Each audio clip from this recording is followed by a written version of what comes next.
আসসালামু আলাইকুম সবাইকে। তোমরা অনেকদিন ধরে জাহাঙ্গীরনগর বিশ্ববিদ্যালয়ে সাজেশন চাচ্ছ, আমাদেরকে একটা সাজেশন দেন। আমি তোমাদের সবার কথা চিন্তা করে জাহাঙ্গীরনগর বিশ্ববিদ্যালয় ইউনিটের জন্য একটা সাজেশন আনছি। দেখো, প্রথমে বাংলা অংশটা দেখো। এই বাংলা অংশ থেকে কি কি পড়বা তোমরা, ঠিক আছে? বাংলাতে মূলত ফার্স্ট পেপারে গদ্য, পদ্য, নাটক, উপন্যাস এগুলো থাকে, তোমরা সবাই জানো।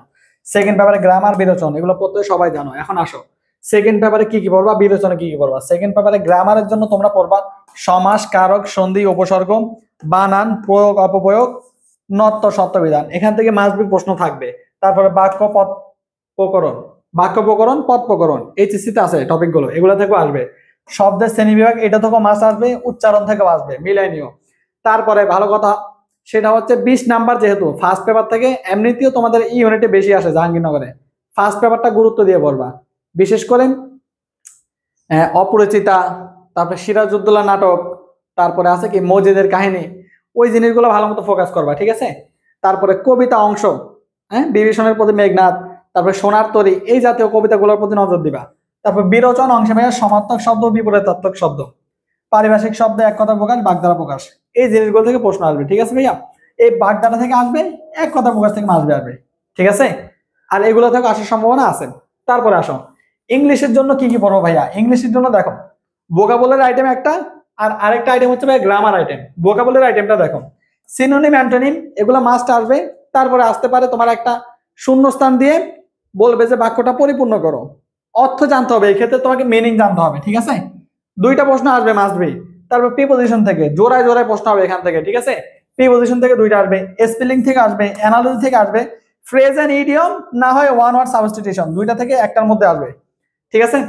আর গ্রামারের জন্য ভাইয়া পার্টস অফ স্পিচ। এই পার্টস অফ স্পিচের মধ্যে নাউন পড়বা তোমরা, position of noun, position of adjective, position of adverb, তারপরে ভার্বের কিছু জিনিস আছে, কন্ডিশনাল সেন্টেন্স, তারপরে সাবজাংটিভ ভার্ব, এই জিনিসগুলো থেকে আসবে, ঠিক আছে? তারপরে ভয়েস আসবে, ন্যারেশন থেকে আসবে, ট্রান্সফরমেশন অফ সেন্টেন্স থেকে আসবে। এগুলা ঢাবির জন্য আসে না, কিন্তু ঢাবির জন্য খুবই গুরুত্বপূর্ণ, ঠিক আছে? স্টার দিয়ে রাখো। Subject, verb, agreement, right form of verb এগুলো ঢাবিতেও পড়ছো, জাহাঙ্গীরনগরের জন্য গুরুত্বপূর্ণ। কারেকশন, কারেকশন আমি পড়াইছিলাম, মনে আছে? 54টার মতো প্রশ্ন সলভ করেছিলাম, তো ওই টাইপের প্রশ্নগুলো আসবে কারেকশন থেকে। সেন্টেন্স কমপ্লিশন, এটা ভাইয়া মিনিং জানতে হবে তোমাকে। একটা সেন্টেন্স থাকবে, গ্যাপ থাকবে, ওই গ্যাপটা পূরণ করো তুমি অর্থ বুঝে, ঠিক আছে? Sequence of tense, inversion, parallel structure, translation. এই ট্রান্সলেশন থেকে কেমন প্রশ্ন, রিডান্ডেন্সি থেকে তোমাকে দেবে। তোমার কাছে মনে হবে ট্রান্সলেশন তো সবগুলো সেম, এখানে যারা রিডান্ডেন্সির ব্যবহারটা জানবে তারা গেইন করতে পারবে ট্রান্সলেশনে, ঠিক আছে? তারপরে দেখো, ম্যানেজমেন্টে কি কি পড়বো। ম্যানেজমেন্টের জন্য ব্যবস্থাপনার ধারণা, এই ধারণা থেকে জনক আছে না, জনক, জনকের বই, এই জিনিসগুলো থেকে একটা বা দুইটা প্রশ্ন আসবেই। নীতি থেকে আসবে, পরিকল্পনা ও সিদ্ধান্ত গ্রহণ প্রক্রিয়ার ধাপ থেকে আসার সম্ভাবনা আছে। নেতৃত্বের প্রকারভেদ, তারপর প্রেষণা, প্রেষণা পুরো চ্যাপ্টারটাই গুরুত্বপূর্ণ, ঠিক আছে? নিয়ন্ত্রণ, নিয়ন্ত্রণের বিভিন্ন কৌশল আছে না, কৌশলগুলো গুরুত্বপূর্ণ। তারপর ব্যবসায়ের মৌলিক ধারণা, ব্যবসায় পরিবেশ, অংশীদারি ব্যবসায়, কোম্পানি সংগঠন, ব্যবসায়ের আইনগত দিক, সংগঠন ও কর্মী সংস্থান, এগুলো ভাইয়া ম্যানেজমেন্টের জন্য গুরুত্বপূর্ণ। তারপরে দেখো অ্যাকাউন্টিং, অ্যাকাউন্টিং এর জন্য হিসাব বিজ্ঞানের নীতিমালা মাস্ট বি পড়বা। আর্থিক বিবরণী ও অনুপাত বিশ্লেষণ মাস্ট বি পড়বা। সমন্বয় দাখিলা, সমাপনী দাখিলা, সংশোধনী দাখিলা, এই সাবজেক্টগুলো, এই জিনিসগুলো স্যাররা পছন্দ করে অনেক, ঠিক আছে? তারপর রেওয়া মিলটা পড়বা।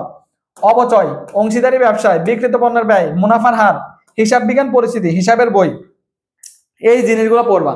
তাহলে যে জিনিসগুলো দেখাইছি জাহাঙ্গীরনগরের ই ইউনিটের জন্য, এই জিনিসগুলো গুরুত্বপূর্ণ ভাইয়া। বেশি সময় নেই নাই, কারণ হচ্ছে সময় খুব কম, কম সময়ের মধ্যে জিনিসগুলো দেখে রাখো, কাজে দিবে ইনশাল্লাহ। ভালো থাকো, সুস্থ থাকো, ভাইয়ের জন্য দোয়া করিও। আর কি কি লাগবে কমেন্টে জানাও ভাইয়াকে। আল্লাহ হাফেজ, আসসালামু আলাইকুম।